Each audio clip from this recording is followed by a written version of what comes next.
Hello and welcome. My name is Robert John, or John the Robber. Some people also call me that.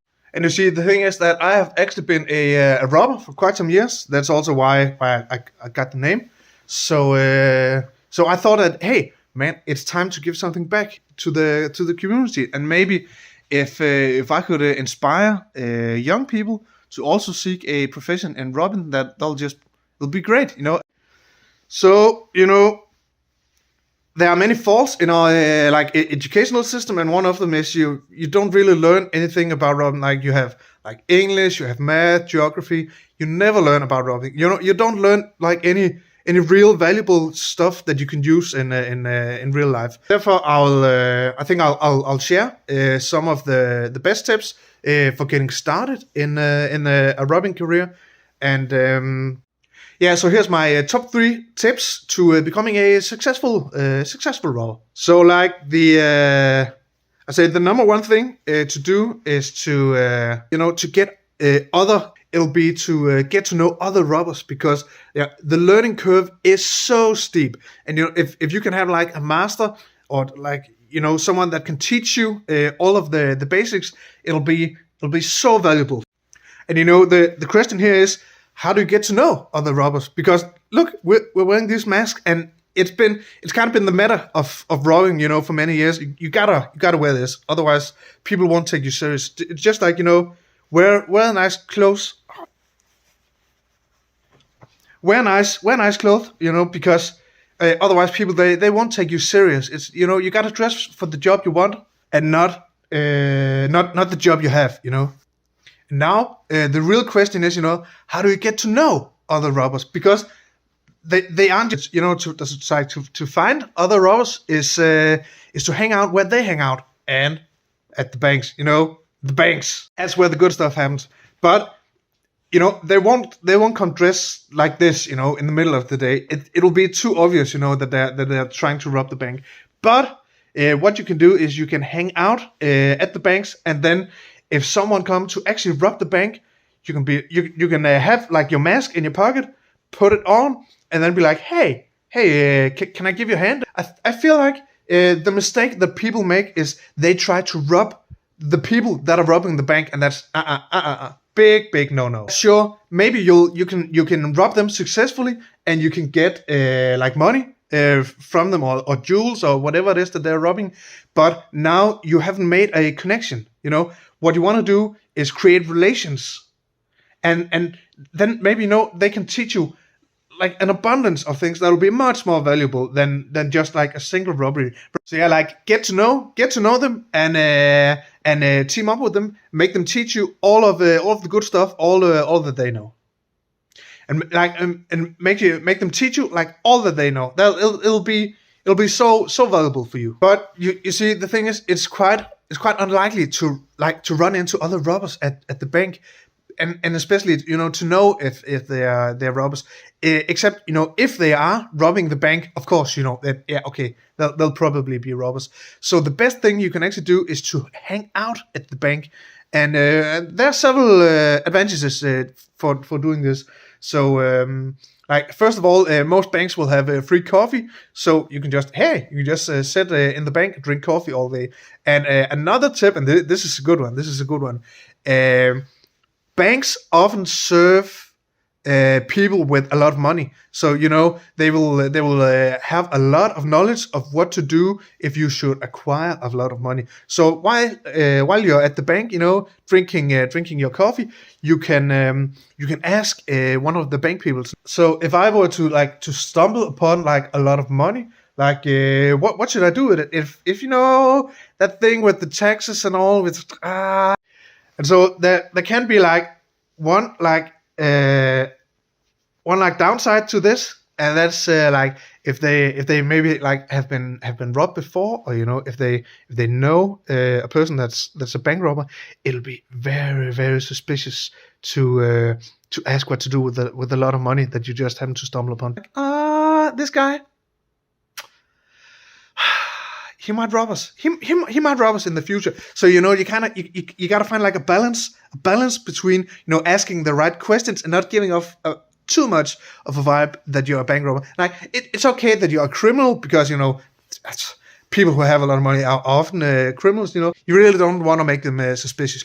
Cause like too much heat. So actually, I have a kind of a funny story. Like my brother, he accidentally like walked into a bank and he forgot like to take. So my brother, he's in the same business as I am, but he's doing like a lot worse. He's been in jail maybe like 5 times or something like that. And he's so fucking dumb. One of the times, he forgot to remove his hat, and like he wasn't even going to rob the bank. He's just gotten so like used to wearing this hat.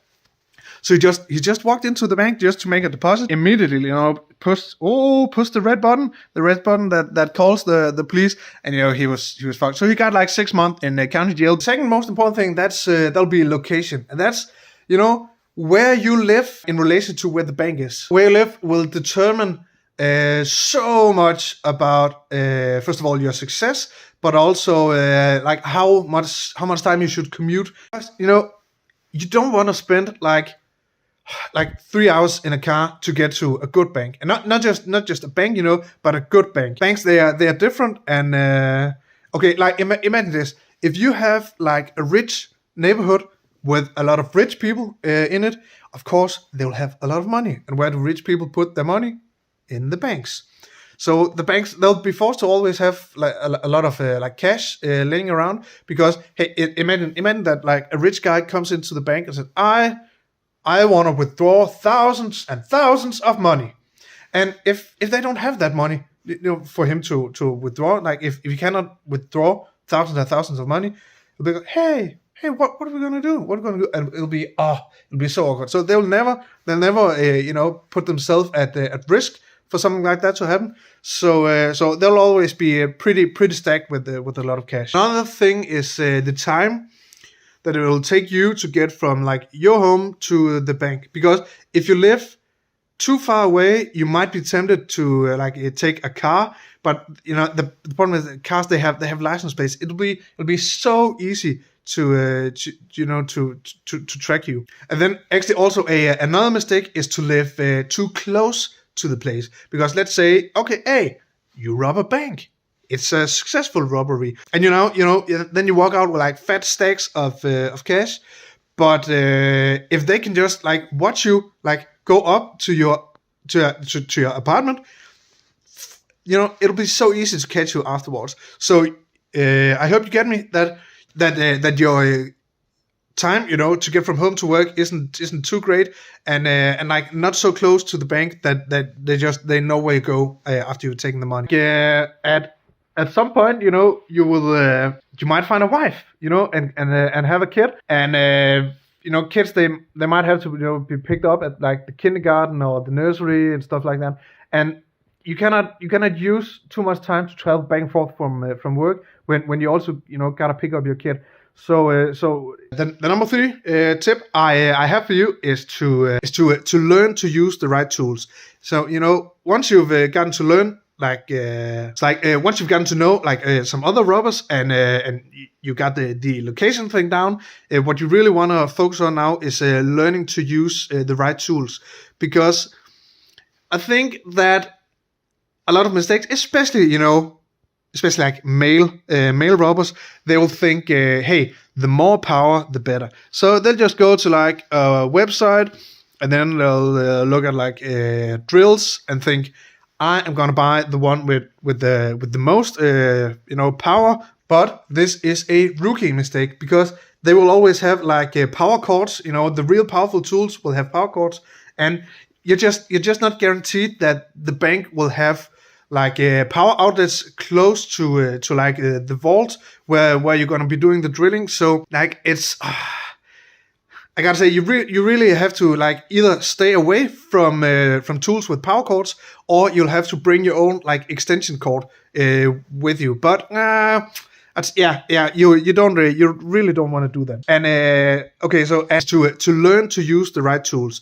So once you've gotten to learn